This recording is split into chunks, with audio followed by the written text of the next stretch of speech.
Hello, and welcome to The Connected Singer with Michael Hill and me, Julie Thompson. We're both singers and vocal coaches who love researching and learning new ways to keep in tip-top shape, vocally and mentally. We know that being a performer is a hugely rewarding but also demanding career for mind, body and soul.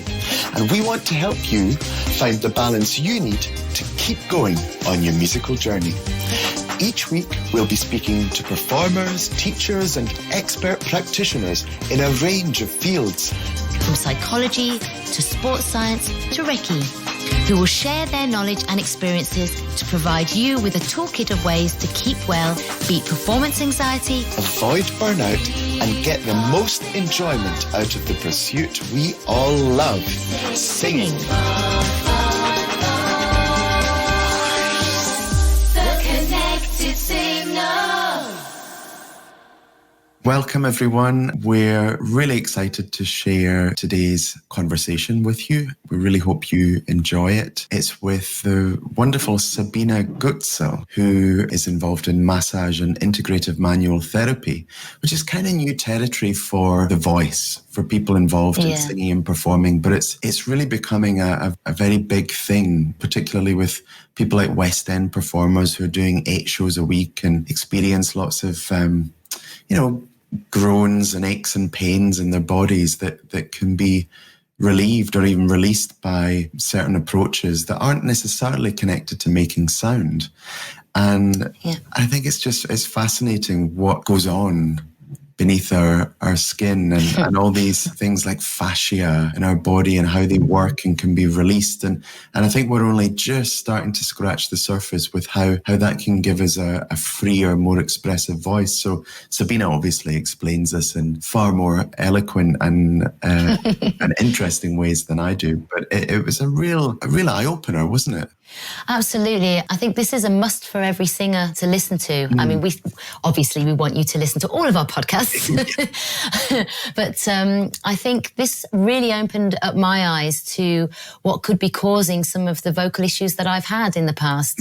I'm a technical nerd and I love delving into the science. And of course, technique has really helped me and pushed me forward in leaps and bounds with my vocal development. But there's sometimes other issues that are a little bit deeper.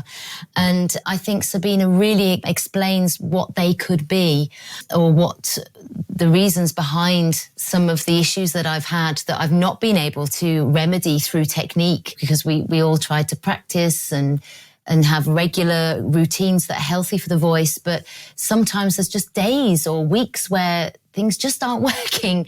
And as you mentioned, if you've got a very hectic schedule, then you just feel that there are other things that are playing underneath the surface and preventing you from being as free with the voice as you'd like to be. And I think Sabina really, really opens up a new world for singers to really delve into and explore. And I was really inspired by it because I also didn't feel it was over technical in her language. She explains it really well. I'd heard about fascia, I've heard about connective tissue, even been given some exercises to release that and release tension, but didn't really understand completely what it was, but that it can help you, in some form or another. And now I really am quite excited to delve into it more. And I think considering our experiences from this more, I suppose people would call it now, this biopsychosocial model, as in, we're stressed and then we're holding our bodies in a certain way because we're stressed. Yeah. And that has an impact not just on, I'm kind of keeping my ribs sort of collapsed over my body because I'm holding on to tension. It also has this, knock-on effect, or it can have, in the voice, and then vice versa. It goes both ways in a sense. Yeah. There's this kind of chicken and the egg. What is the issue? What's caused it? And we need, I think as singers, we're sort of particularly having this invisible instrument where all musicians, performers can struggle with things like stress and anxiety, performance anxiety, things getting in the way of optimal performance. But, we have this instrument that we can't see, and it's really frustrating sometimes. So absolutely, anything that helps us to get more in touch with that, in this case, quite literally, there's a lot that can be done just by gently getting in touch with the moving parts, your larynx, your jaw, absolutely, your rib cage. So I think, or I hope everyone gets a lot out of this, but it's opened my eyes to something that is growing in importance. I think looking at the voice from a much more holistic place than maybe simply technique. And yeah, I just like the fact that she's talking about sort of freeing the body in different ways, and that's freeing up the voice and freeing the breath. And these are things that people, especially for singers, can use. But even if you're not a singer, or just for a more healthy lifestyle and healthy perspective and daily routine, that to prevent you from perhaps falling into low energy situations. Having that freedom also allows you to keep sort of good energy flowing, and that obviously makes you feel more positive and productive and motivated. And I think these things are all really connected. And I think as singers, again, we have to have a routine every day, but sometimes life can get in the way and it can be really difficult to keep up that routine. And as you say, if we're holding our bodies in a certain way that's not conducive to flow of energy, then we can get really lethargic and get quite negative. So I think it has, as you say, sort of psychological positive benefits as well that can then obviously have an effect on a freeing voice. But yeah, fascinating. I think we should delve straight in and start chatting to Sabina. And don't forget, once again, we have our Facebook community that we are really keen to build upon and create, so that we have a supportive network of singers that can speak to one another, chat over the things that we've been talking about in the podcasts, and discuss what their experiences are. Perhaps you have had some experience with what we're talking about today with Sabina, and you would like to share those with our community. Perhaps you have some questions that we can then ask Sabina. I know that she'd be very happy to answer any of those questions. So don't forget to connect to our Facebook page, The Connected Singer, and you can reach out to us on Instagram as well, or Twitter, if that's your preference. So please enjoy. The Connected Singer. We will also be posting updates on our upcoming guests, so if you have any questions you would like to ask them, please reach out to us there, and we will include your questions during the session, and even give you a mention if you so wish. We are so keen to support all you singers out there, as we know, as much fun as a singer's life is, it can be quite a challenging journey and sometimes a really lonely one. So if you're looking for some extra support or depth on singers' themes, pop over to our Facebook group and say hello. We'd love to meet you and connect you to the people or answers you are looking for. The Connected Signal. So today we're delighted to have a guest with us all the way from Vermont, USA, a specialist in bodywork that includes massage, integrative manual therapy, and nutrigenomics. As a practitioner of over 20 years of experience, she'll be sharing her extensive knowledge on how we as singers can benefit from the exploration of her fascinating bodywork in supporting our voices to soar freely. So let's not waste any time and dive straight into all things bodily and connect straight up with the brilliant and warm-hearted Sabina Gutsell. Hey! Woo! Thank you for having me on. I love being here. Hi, Sabina. How are you doing? I'm doing really well. It's a slightly soggy, damp day here, which is nice. It makes me feel all cuddly and snuggly and warm. So a good day to do a podcast. Yeah, absolutely. It's starting to get that way here. It was nice and sunny, but, as usual, it gets cloudy in the UK. It's good when the weather makes up its mind. It's like, is it time for the big jackets or not? Tell me. I want to get the scarves out, want to get the gloves, wrap up, hibernate. Yeah. We're heading there. So I guess the first thing that we're really interested in getting your insights on, your work with massage and integrative manual therapy and its applications for voice work. Because we're seeing, in the UK, for example, we're getting, some people doing courses, and it's becoming more of a thing. But it feels like relatively new territory for the voice, and it's kind of a new discovery for us voice people. So how can it help? Oh, perfect! It's a brilliant question. So I've been actually fortunate. There's a place called the Vermont Jazz Center in the building that I work in. And so I've been fortunate enough to work on some singers. And the our bodies, of course, are all connected. And anytime you know, in general, if you do something relaxing, the whole system begins to relax. But, you know, really specifically for singers, our throats and our diaphragms and your, you know, your whole posture plays into how your voice sounds. Even the way the bones in your head are all designed with these very beautiful, elegant joints. And you just have so many of those beautiful, elegant joints in your mouth and your head and your skull and your face that when those get out of alignment, that also affects how your voice sounds. So when I'm working on singers, the first thing I check is diaphragm. Like, how is your diaphragm working? Is it open all the way? And what people don't know about diaphragms is that they can actually get sort of like crinkles in them. So the fascia is this elegant system of connective tissue that's unlike anything else in your body. And it's the primary way that I work on people is through their fascia. So I will do techniques to unwind tight fascia. Fascia starts underneath your skin and it wraps around your muscles and it wraps through your muscles and it wraps around your organs and it wraps through your organs. So in that way, it's not similar to other things in our body, right? Like a muscle starts here and ends here. But the fascia actually is connected all the way, sort of head to toe, all the way from your skin down to your bones. I like to explain it like if you could magically take everything else out of the body except the fascia, you would have this perfect imprint of every system in your body because it's wrapped around by fascia, right? Wow. So it's cool, right? So that's the system I go in through, and that tells me a huge amount of what's happening in the body. And our fascia is brilliant. It's a communication system, so it's kind of can go head to toe. They're starting to think it actually may communicate faster than the nervous system, which is curious and interesting. But in this case, and in terms of our body work with singers, the most important piece is that the fascia is a protector. So if you fall, land on your bum really hard, your fascia just quickly closes up around the vital parts, your nerves, your organs, your blood vessels to protect them in the fall. And then if something does get injured, it holds it close so that everything can heal. And then in the perfect world, when that has healed inside yourself, the fascia would open back up again. And we bang our heads and bump all through our lives, right? And so our fascia has all this time to contract and expand and contract and expand. And of course, they're the big injuries that we get. And then there's the small injuries.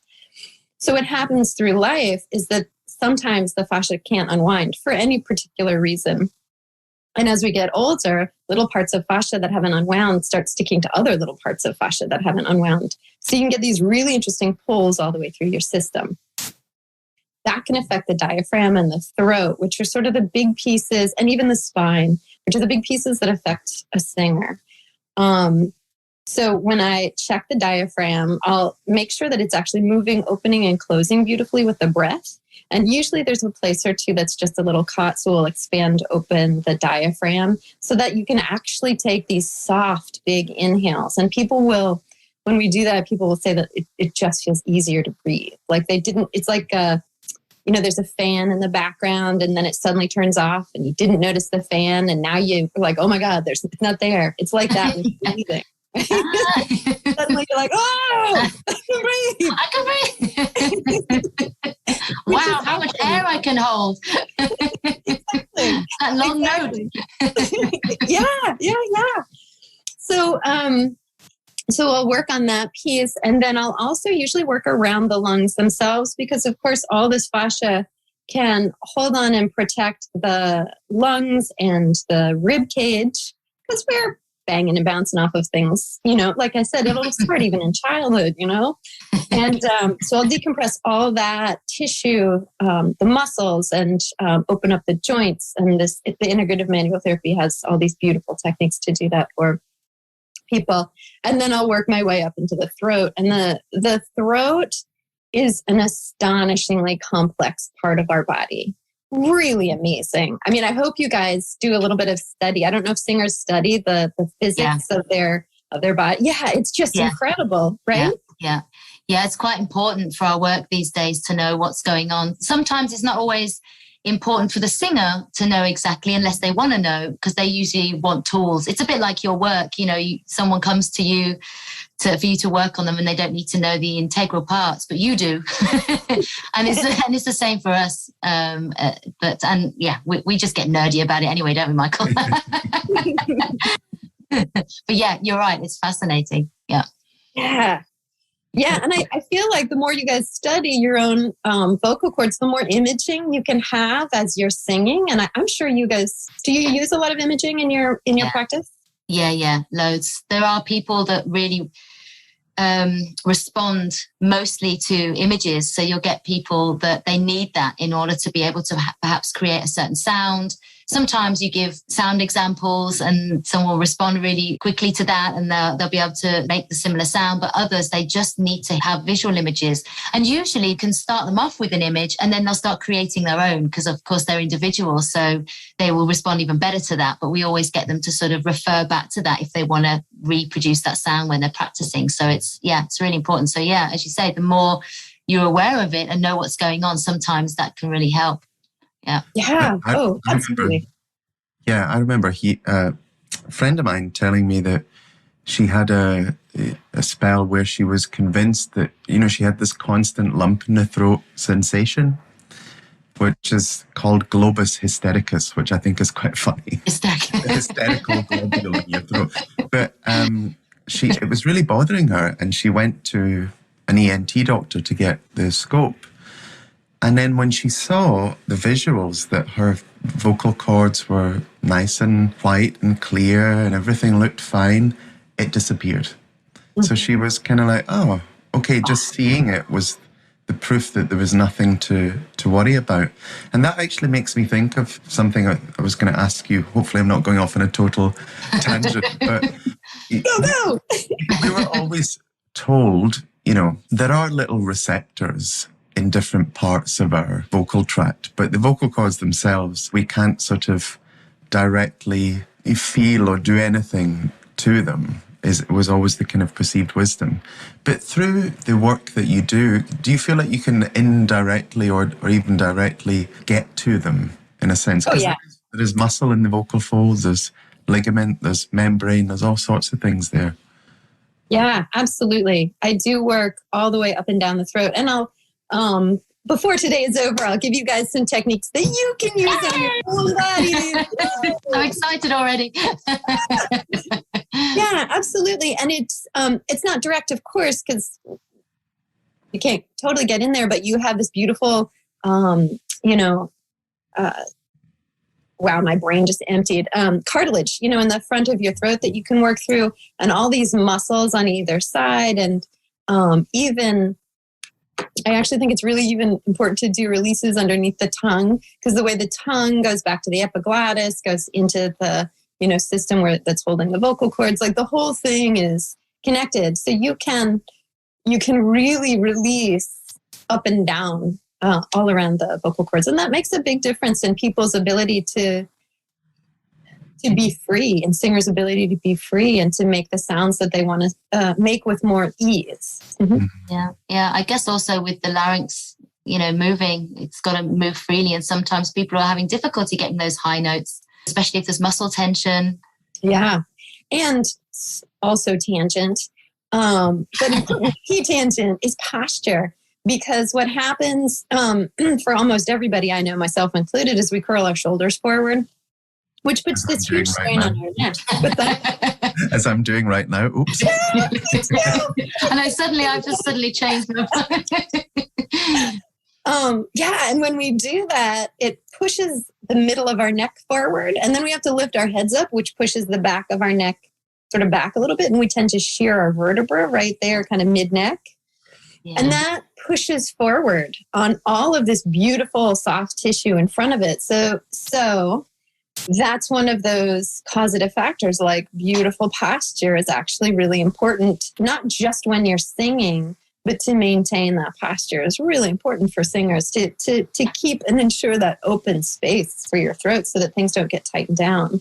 And another beautiful and important thing to know about the fascia is that it actually thickens up. If we hold our body in a certain position, our body, that survival instinct is there, and fascia is like, oh, this is how she wants her body. We need to hold this in this position to survive. So we'll just tighten up all the fascia, make it super thick, and then this person doesn't have to use muscles to hold them in that space. The fascia will thicken up and hold it. So it works like another frame. But unfortunately, of course, we're all using terrible posture for so much of our lives that our fascia is thickening up with this terrible posture. And then it becomes much harder to actually open up and expand. And while I was trained initially in massage therapy, I love massage therapy, that can't really get to it the way the way fascial unwinding can get into those deep, deep places and allow for that years of, curling forward to open up and release and relax so that you have these beautiful open passages for life, for singing, for breathing, for eating, all that kind of stuff. Yeah. That's fascinating. I also feel that when you have this feeling of tenseness, you can recognize it when you have been sitting without the correct posture. Your mood changes as well. So you just feel more lethargic, you feel irritable, and that's also not a state of mind that you want to be in if you're wanting to get on with your daily life, or you want to sing, or you just get more frustrated, So I think it helps your mental well-being as well, doesn't it, of course? Oh, yeah. Yeah. And they're doing, I try to be careful about vaguely quoting studies because who knows where those studies came from, but they are doing some interesting work learning how posture has a chemistry effect on your body, like it directly affects your mood. So the one I love is that smiling, just making yourself smile, actually shifts your mood.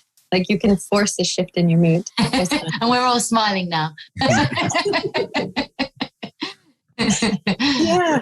So you've mentioned quite a lot of benefits, actually. So we've connected it to the voice quite nicely. When you're working with clients, what's the feedback you get from your clients? What are the major benefits that you see in general when you're working with people? What are those moments where people have these aha moments and, oh, wow, perhaps anecdotally or just general?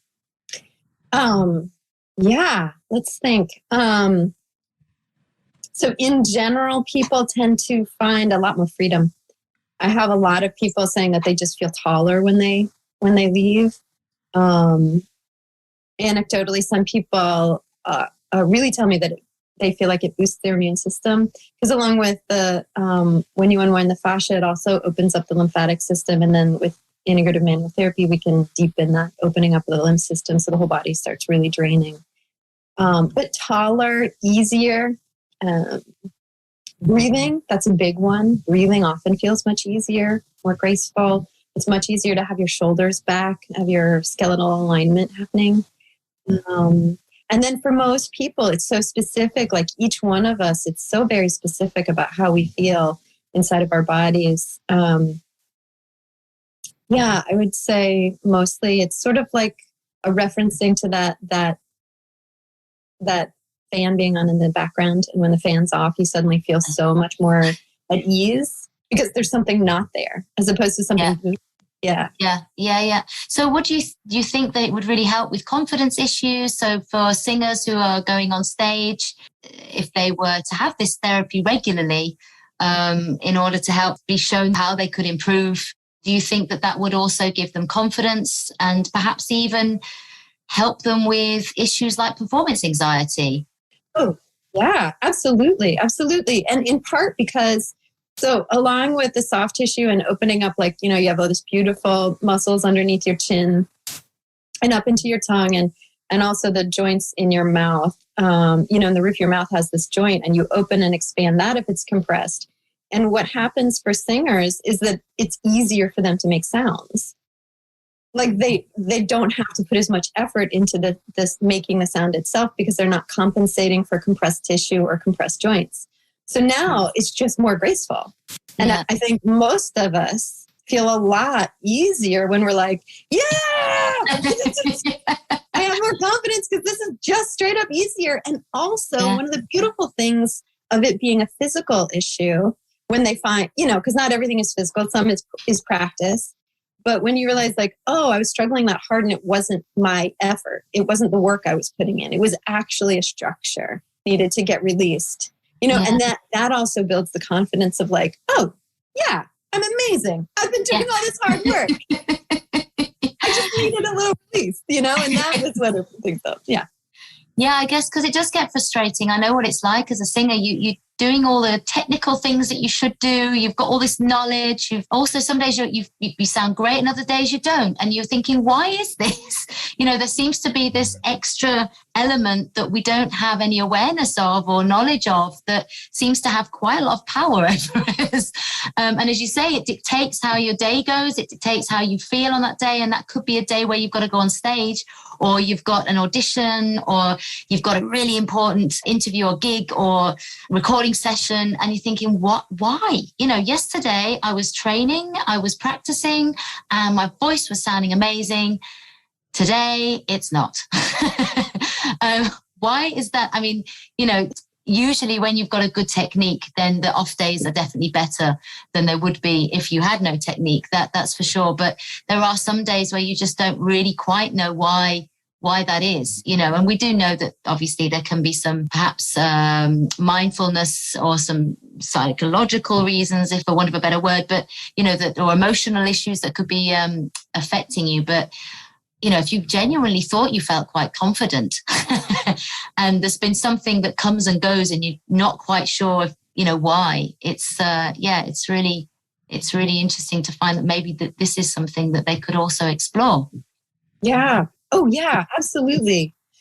Absolutely. And we also, when we're stressed out, so even if, like, let's say the day before you're performing, you're stressed out, what happens is we clench our shoulders. Like, if we're not running away from a predator, we tighten up our shoulders.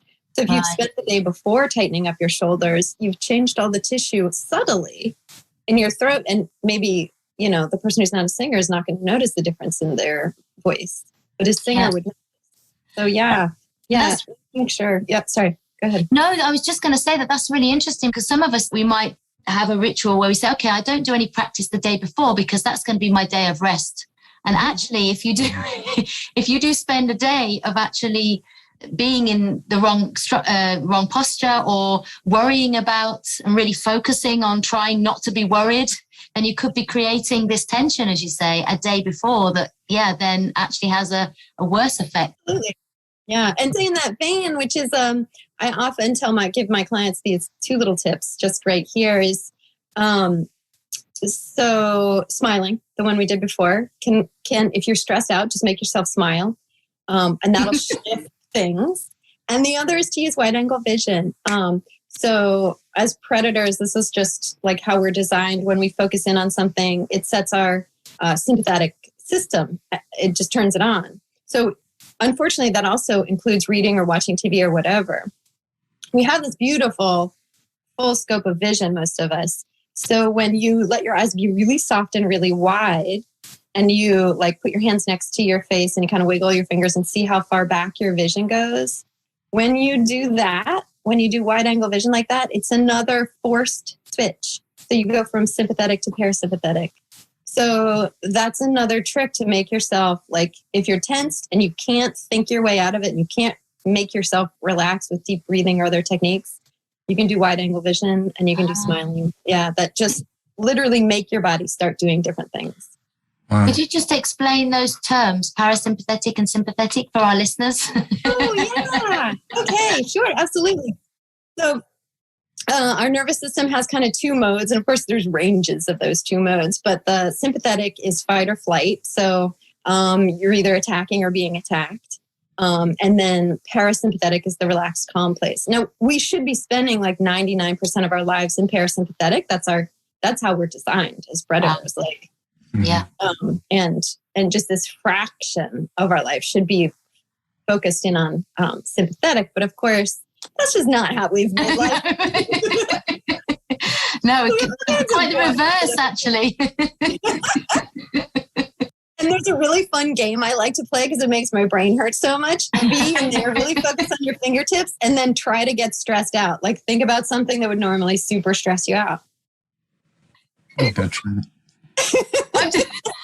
It's really hard. Yeah, you can't. If you're going to stay in wide angle vision, it keeps you in that parasympathetic.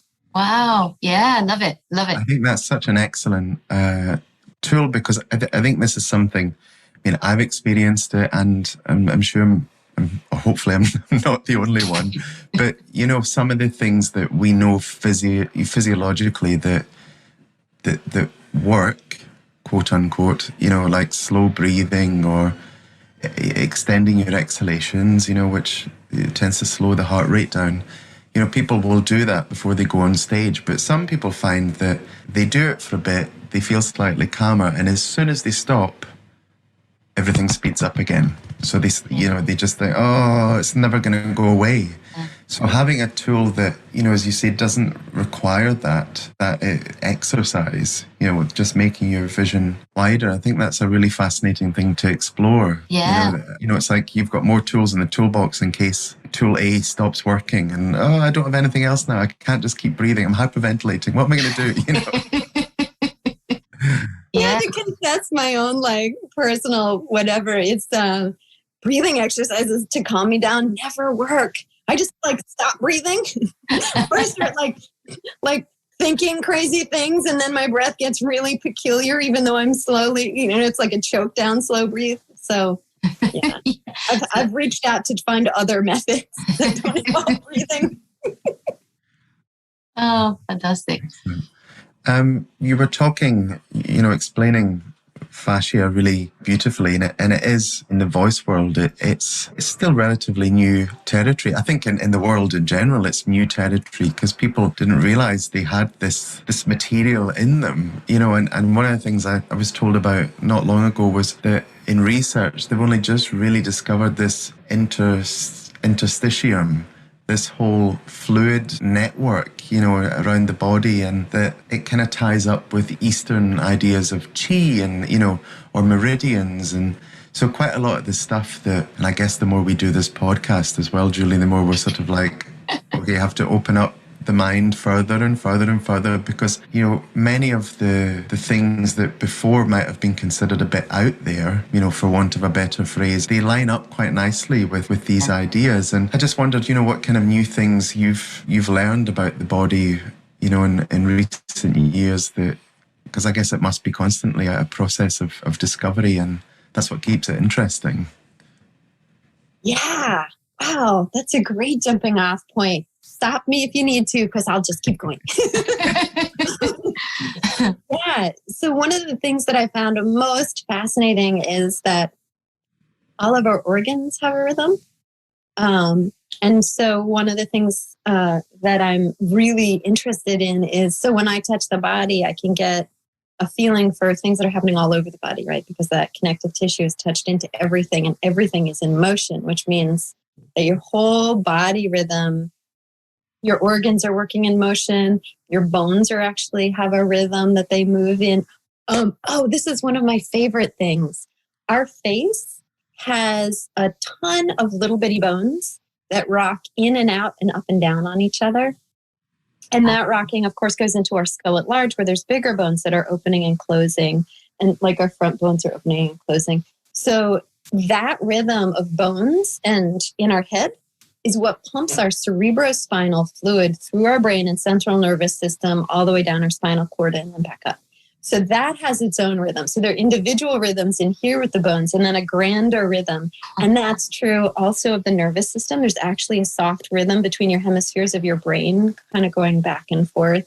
And there's this rhythm of all of your organs. And so each one of us has we're working with the blueprint that's sort of the same, but each one of our bodies and organ systems has its own unique pattern. So there's this gorgeous dance of movement always happening inside our bodies, and that I use that rhythm and that movement and that connection to help balance organs and blood vessels and nerves and all those kinds of things.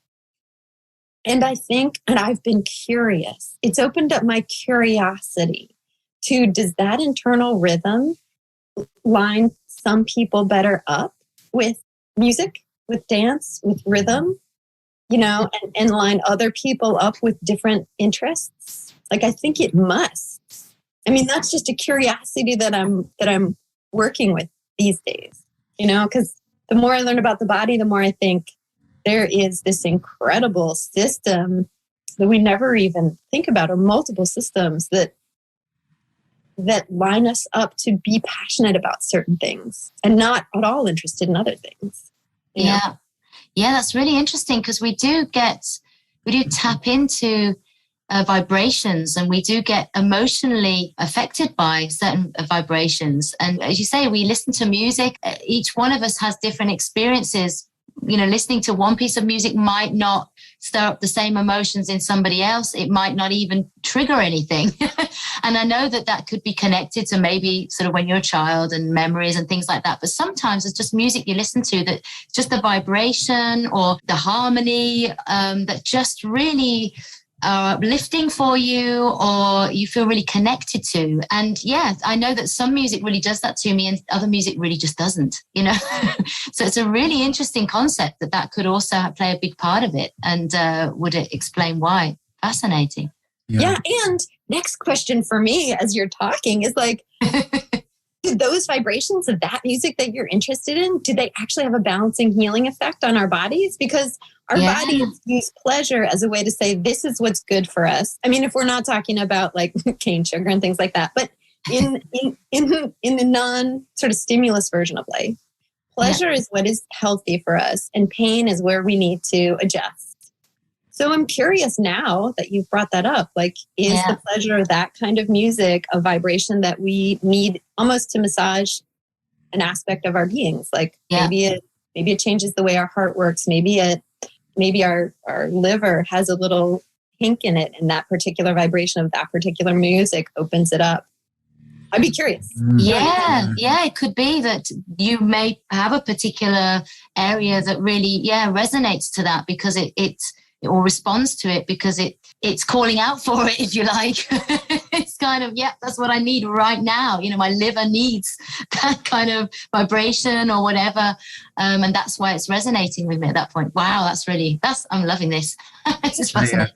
I actually read a book not so long ago by this researcher in sound kind of vibration healing, a guy called Jonathan Goldman.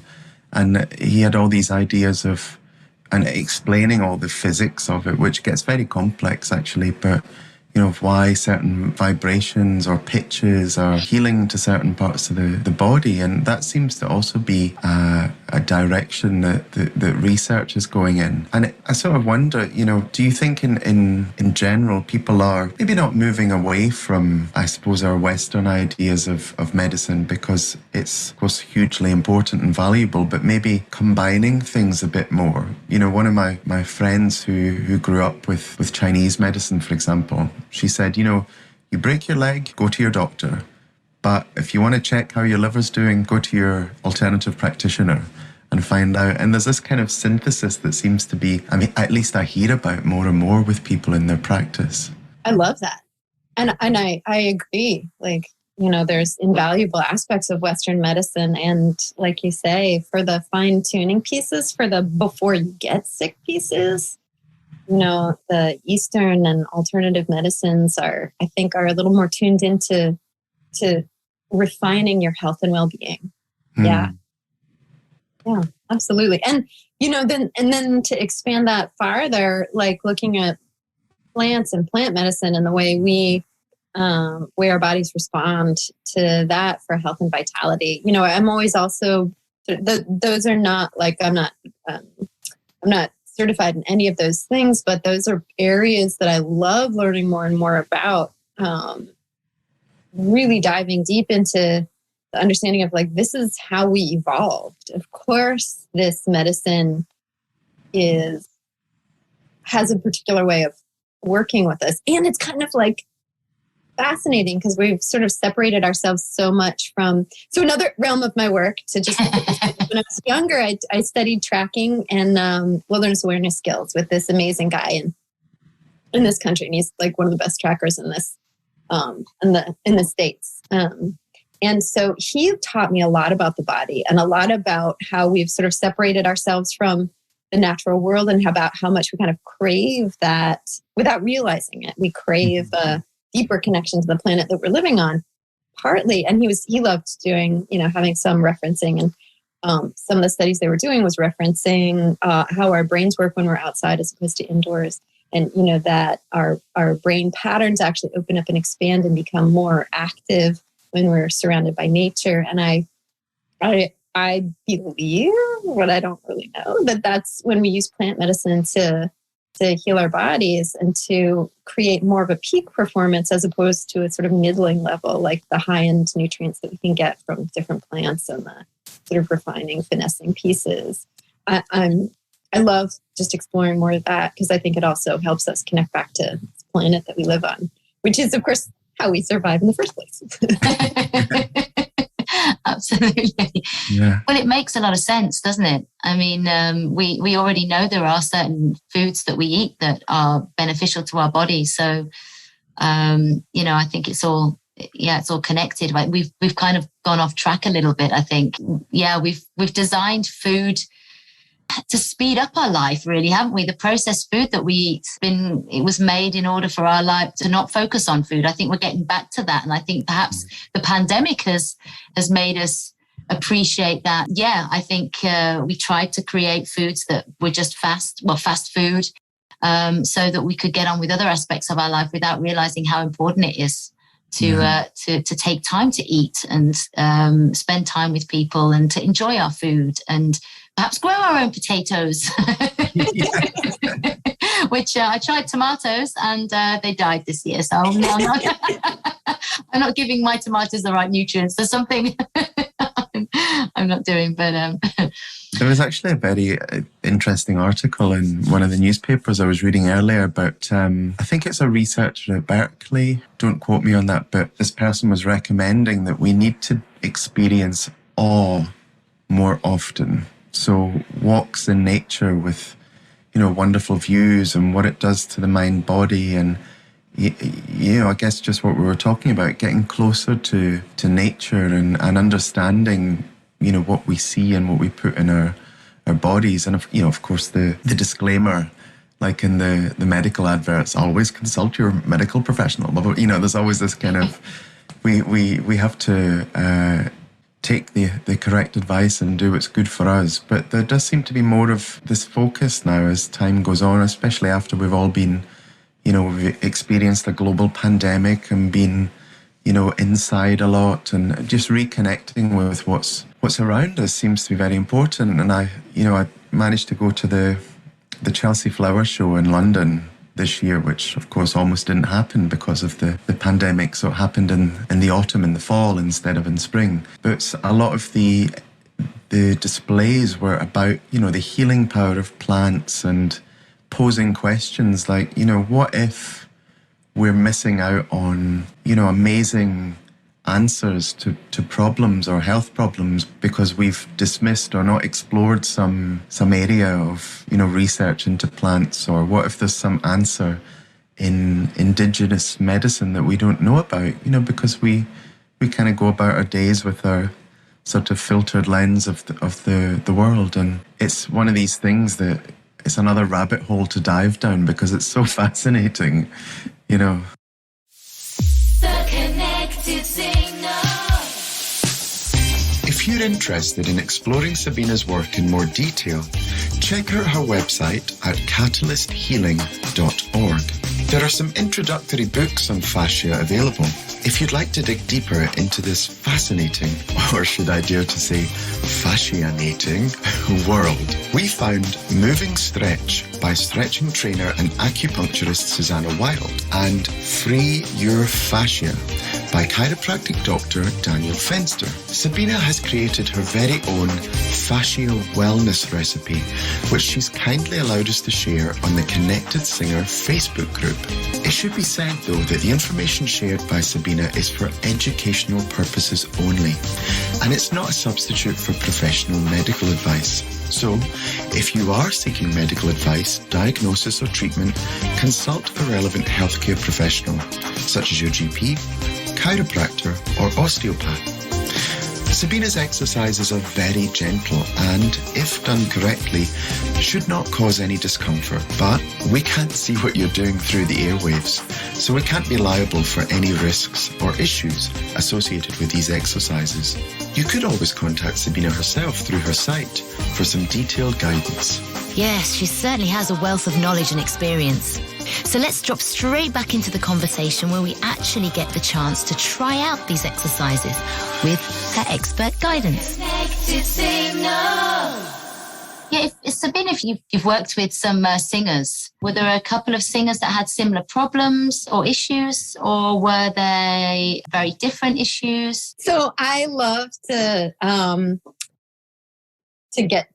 do the education piece with people, because of course mostly the singers come in because they're massage therapists and they want the relaxation, right? Maybe they have a big performance coming up, or maybe they've noticed when they're singing they're really tight, and so they want the muscular relaxation, which is great. And I do that for them. And while they're in there, I'm like, okay, and we can open up all this soft tissue. We can open up your throat. We can open up your palate bones. We can open up your skull. We can release your tongue and all of these pieces so that it's ease and grace for you, more ease and grace for you as you're singing. So, they have mostly come in for that, like, I need to get relaxed. And then if they're up for it, then we just work on a lot of issues for this that are directly, open and affect the singing. And then are you working on different parts of the body? Because as you said, that everything's connected. Do you know instantly if you are aware of where there may be some tightness or some constriction? Are you then aware straight away which part of the body you need to work on? Or would you need to examine with your hands and analyze areas? Yeah, no, good question. It's really different for most people. Most people, it takes me, people will come in and they'll give me a list of symptoms, which is great because it gives me a jumping off point to start working with. But usually as soon as I touch their hands, like even if the list of symptoms in the back of my mind, if that's not what's going on, then I just work on what is going on. And it can be quite unusual. Like, I've had some people who had sort of extraordinary pain in their low back or different parts of their body. And actually what I had to do was fix their ankle because their ankle joints were off, which threw off their knee, which was throwing off their hips. So, for instance, they might have been getting balancing in their joints, going to a chiropractor, and it wasn't ultimately creating for their particular issue in that particular moment. The chiropractic wasn't doing anything. So we work on their ankle, their feet, and, they get off the table and now their back doesn't hurt. So sometimes it's, really direct, low back pain is coming from the low back. And sometimes it's really somewhere else altogether. And my hands are what I use to determine that. Yeah, absolutely. And intuition. And intuition as well. Yeah, well, I think, so my theory about intuition is that we pick up tons and tons and tons of information without ever registering it. And I think what happened after I got trained in integrative manual therapy is I basically changed the channel on what information was coming through. So I'll look at somebody and somebody will come in the office and I'll say, what's wrong with your ankle? Or what's wrong with your shoulder? Before they've even had a chance to talk to me. And I believe it'll just be some little thing that pops up in my head. And I believe that it's because I've been watching bodies for so long that even if something is just fractionally off, it registers. Yeah. Mm. So, visual is also how I'll use that. A lot of times, here's a weird one. I don't know if this directly relates to singers, but people will come in and I had an injury, which basically, I didn't know this at the time, but one eye got pushed out and one eye got kind of sucked in. And the average person wouldn't have looked at me and known that, but I was having eye problems that were coming from that. And that's actually what drew me into this work in the first place. So they had to decompress my spine and open up my head and work on my eye sockets, which sounds terrible, but it's very, very gentle. Very gentle. It's very soft. I was like, I am working. I'm not sleeping while I'm touching you. This is actual happening. But yeah, so when clients come in and I'll find that disparate eye, one eye will be pushed out a little bit further. And again, most people aren't going to notice it, but it's my training. Yeah. So I will decompress the skull and the spinal column so that the internal pressure inside the head balances out. And I haven't done that for any singers in particular. However, I can only imagine that would affect everything. Yeah, really. yeah, absolutely. Yeah. Well, speaking of which, now I think we've touched on these exercises. Now I'm too curious. Now I have to say, can we try something? It would be fantastic. Yes, absolutely. Okay, so just to get a little anatomy first, we have this beautiful hyoid bone. I know most people are listening, so I'm going to try to be good with my words. This beautiful little hyoid bone, which is a quirky bone, because it's a quirky bone in that it's not connected to other bones. Like most bones are connected to bones. This beautiful little hyoid bone is just like hanging out in the throat. It's very useful. It's not accidental, but it is just like a little sling that if you make a C shape with your thumb and your ring finger of either hand, and you put it at the base of your throat where your throat becomes your chin, so you're touching both the underside of your chin and your neck, you're basically going to be surrounding your hyoid bone. Mm-hmm. And our hyoid bones are connected both to, the lingual, everything that works your tongue, and also down everything that is connected to your, below it in the throat, all the muscles that you use to do all kinds of things in your throat.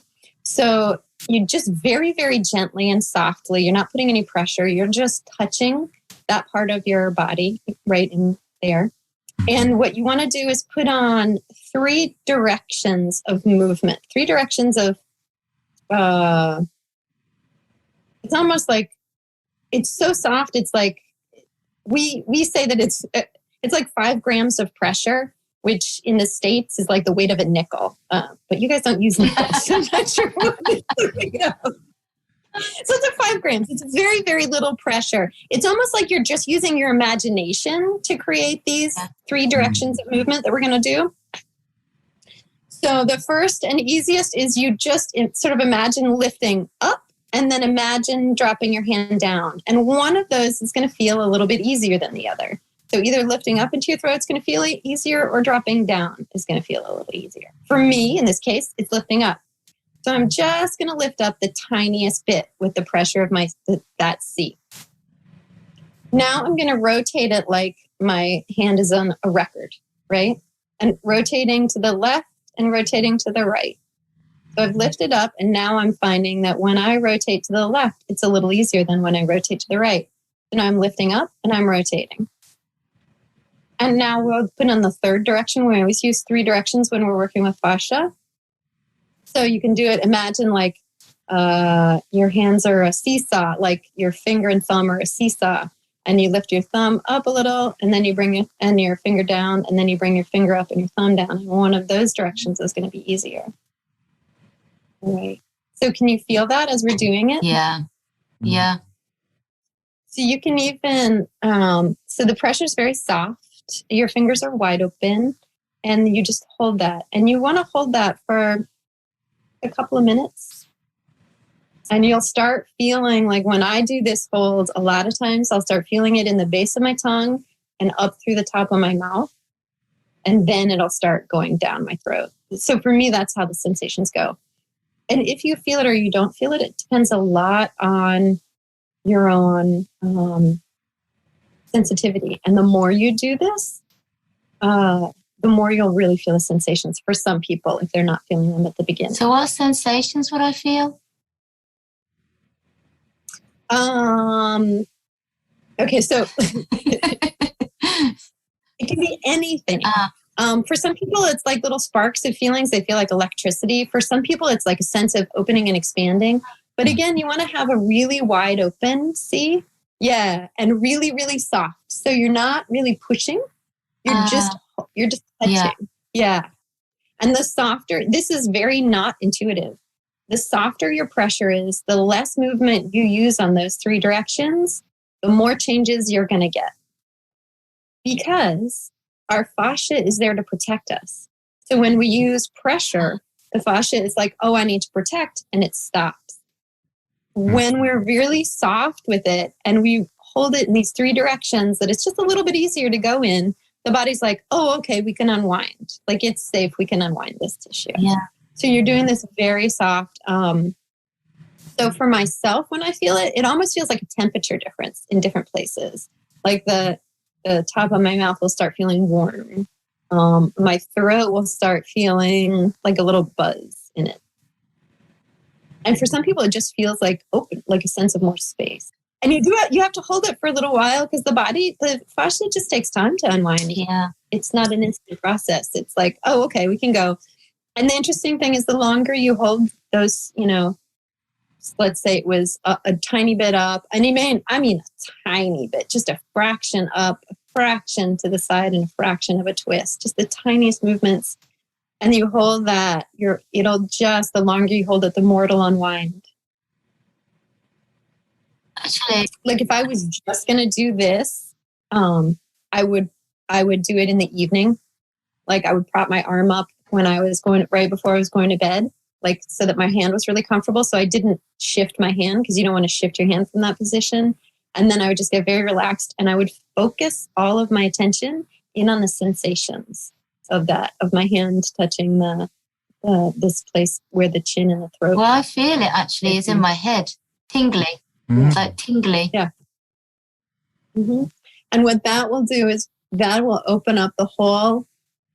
That can open up the hole from underneath the chin all the way down to your collarbones.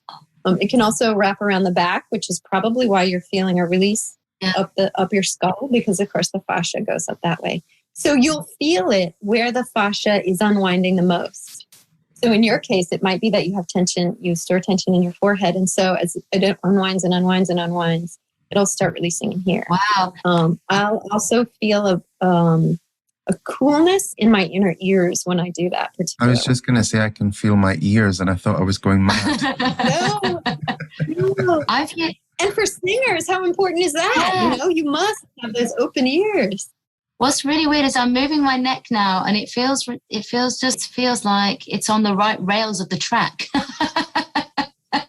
when if you've got, I don't know, like in a microwave, you've got you have a glass plate that sits on these wheels, and it's like, I mean, okay, there's resistance there, but if you were to move that and move it round, it would just go around smoothly. Whereas if it doesn't sit on there properly, it's kind of wobbling a little bit, and that's how it feels. It feels like it's just on the rails are moving. So how does it feel for you, Michael?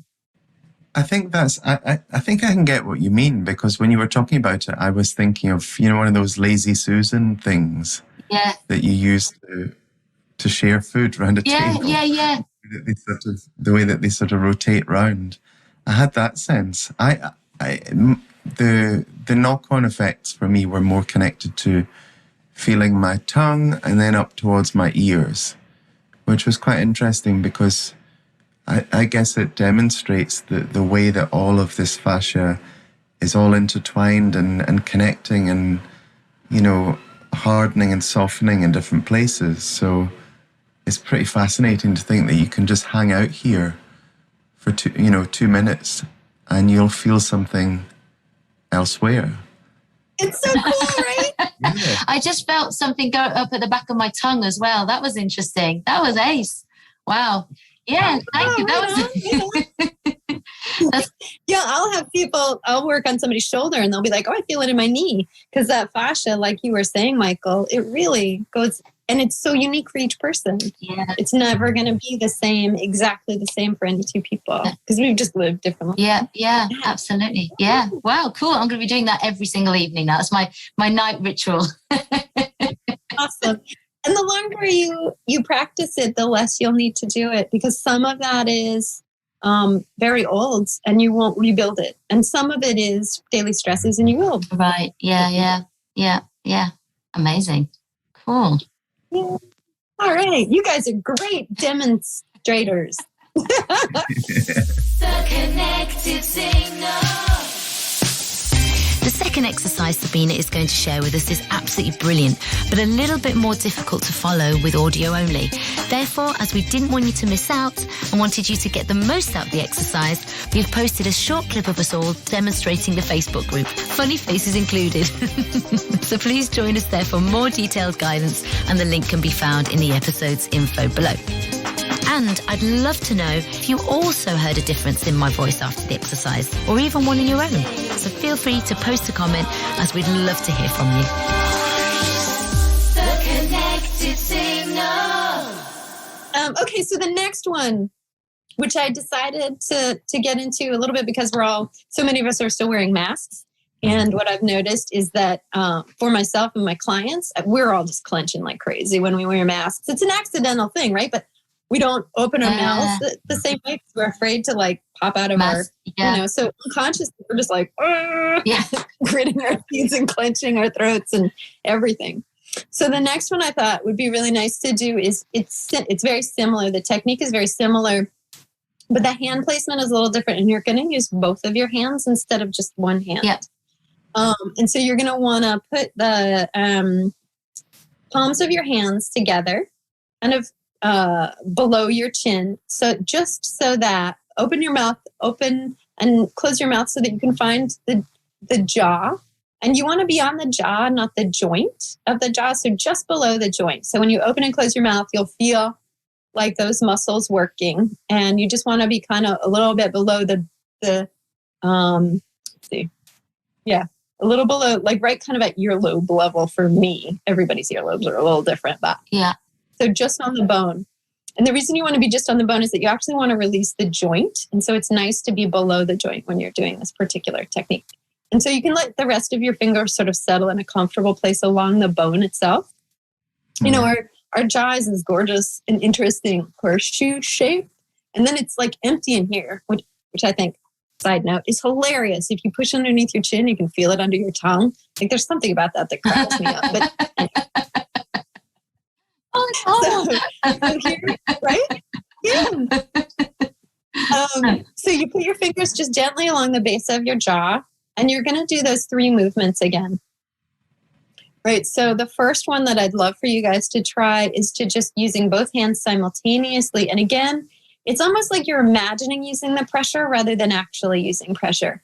Imagine that you're rotating your jaw as though you're unscrewing a jar. Like rotate both fingers one way and then rotate both fingers the other way. Right. And one of those ways is just going to be a tiniest bit easier. And if you can't tell which direction is easier, pretend that you can. Just pretend that you can, because eventually you will. And if you pretend that you can and you pretend that you're right, you will get it. It's like a weird magic. Rotate like you're unscrewing a jar one way and then the other way, and go into the way that was easier. So you hold that one. And then you're just going to gently tip your chin up. Imagine like you're tipping the tip of your chin up and pulling your jaw joint down, and then do the other direction, pushing your jaw joint up and pulling your chin down. But just imagine that you're using that pressure. And one of those pressures is going to be easier. So then hold that second. So now you've rotated in one way and you've tipped in one way.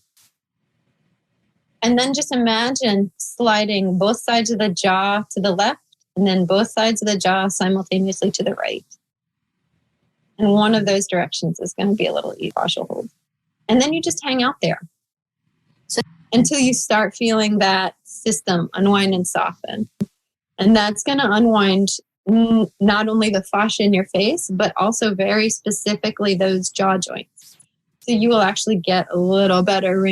I'll ask you at the end what you guys feel, because I don't want to put it into your brain first. Yeah, and this is another one that you hold for 1 to 2 minutes. And again, you can do it at night. I would recommend propping your arms, because I find that if I try to hold this for too long, my arms start getting tired. But that'll give yourself space. How does that feel, Michael? Yeah, I think I drifted off for a while there. It was quite relaxing. But yeah, I feel this sense of loosening, and that the jaw feels like it wants to release more. But also both ways, do you know what I mean? It's sort of not just this feeling of the jaw dropping, but of the, this area can lift up as well as down. Do you know what I feel? Well, actually, first of all, my voice has changed. It's interesting if the listeners can hear. It feels like my voice has changed a little bit. Maybe, it feels freer. But what I did notice, funnily enough, is a little bit of pressure at the back of the top of the back of my neck, the top of my spine, which was interesting. And I thought, is it because of Is it because of my posture? Have I changed the posture? We've been sitting like this for a while, but it feels like I have a little bit of pressure there. Is that possible? It could be unwinding, like that. You could have a fascial sort of sling from the back of your neck going around to the front of your face, and you could be feeling that change. Yeah, that was. But I do feel definitely that my voice, I feel like it feels a lot freer. Yay! That's what. Woo! I will be listening back to that to see if there's any difference. But it definitely feels free. It feels like my voice is in a different position. So, I mean, I do hold a lot of tension in my jaw. I do know that. That's something that I've had to deal with in the past. So, yeah. Wow. Cool. That's another one I'm going to be doing every night or every morning. Awesome. Yeah, that, especially if you're having to go out and wear a mask for any time. It's really good to do that release. Absolutely. Wow. Thank you, Sabina. That's so cool. And I suppose this is the very, it's of course so gentle in a sense, because as you say, you're putting very little pressure on it, which is counterintuitive, isn't it? Because we usually think that if we're having some sort of massage, it should hurt because we're getting all the stuff, the knots out, and we have to really go for it and dig in. And with this, actually, it's the opposite of the goal, in a sense. Yeah. You're just sort of hanging out and seeing what happens. And when you frame it in this idea of the fascia that you were talking about, it makes total sense because, as you say, you don't want to put it under pressure because it will just seize up and protect. Yeah. You're trying to just let it do its thing.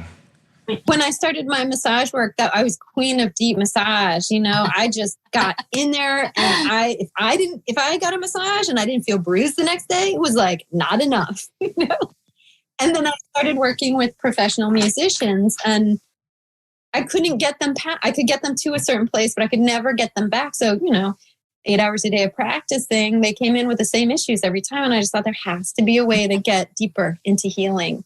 And that's when I found this work. And I thought, so now the people who have come up and said, look, I didn't have to have this surgery because of the work that you did. It's all this light work.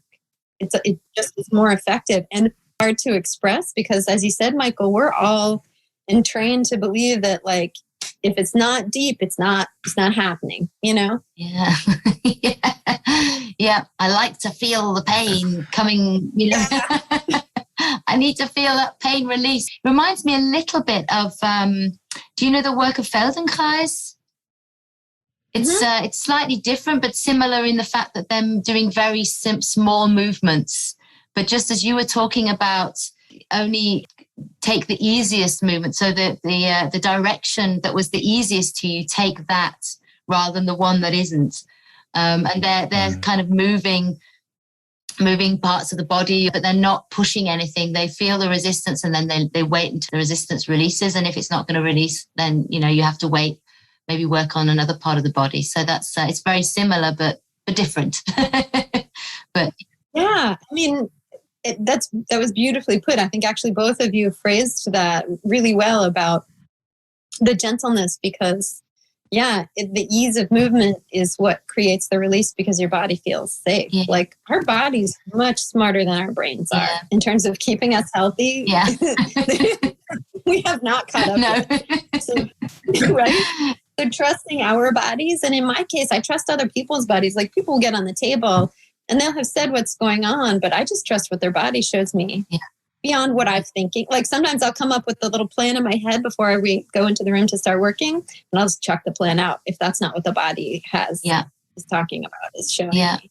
Yeah. And it is that gentle softness, like that, treating ourselves with an incredible amount of respect and kindness, really is key. And our bodies know when we're behaving that way towards us. In some ways, our bodies are that brilliant animal instincts of not just surviving, but really thriving. Yeah. Like we don't feel pain until a lot of things have gone wrong. Yeah. Like, unless it's like, a burn or something. But in terms of dysfunction inside of our bodies have these brilliant long-term sort of systems of keeping things okay for us. And then when you do feel something, it's just because the dominoes have finally been toppled. Yeah, absolutely. Yeah. Wow, amazing. Learned so much this session. I mean, wow, it's fascinating. So when are you coming over to the UK to do some workshops? Yeah. The second I can. All right, well, we'll plan it. We'll get something going. I love working on people. It makes me so happy to have people be like, oh. Well, yeah, thank you so much, Sabina. It's been such a pleasure to have a chat to you. We've had loads of fun. It's been great to actually try out a couple of tools, and I think the listeners will really appreciate that. But yeah, we've got links to your site. So if there's anything else that you want to give us, or we hear about you coming to the UK or anything like that, we'll keep connected and make sure that people know. So thank you. Marvelous. So yeah, thank you so much. Thank you both. Thank you. That was great. The Connected Singer. Finally, on one of my many tangents, I mentioned healing sounds. There are a number of people researching and writing about sound and vibrational medicine. Jonathan Goldman from healingsounds.com is a leading authority on this type of practice. If this topic resonates with you, sorry, I couldn't resist, you can also check out places like the British Academy of Sound Therapy. Its founder, Liz Cooper, has created free playlists on streaming sites of what's known as consciously designed music, which has been created to give a sense of calm and well-being to listeners. Check it out and see whether it brings you some good vibrations. Thanks to all of you out there for listening to our podcast today. All information relating to our podcast and guests can be found on our Facebook page, The Connected Singer. You can also follow us on Instagram and Twitter. If you have enjoyed this episode's podcast, we would really appreciate your support by subscribing and helping us to continue in creating a connected community of listeners and specialists connected to the field of singing and beyond. Take care of yourselves and each other, and see you next time.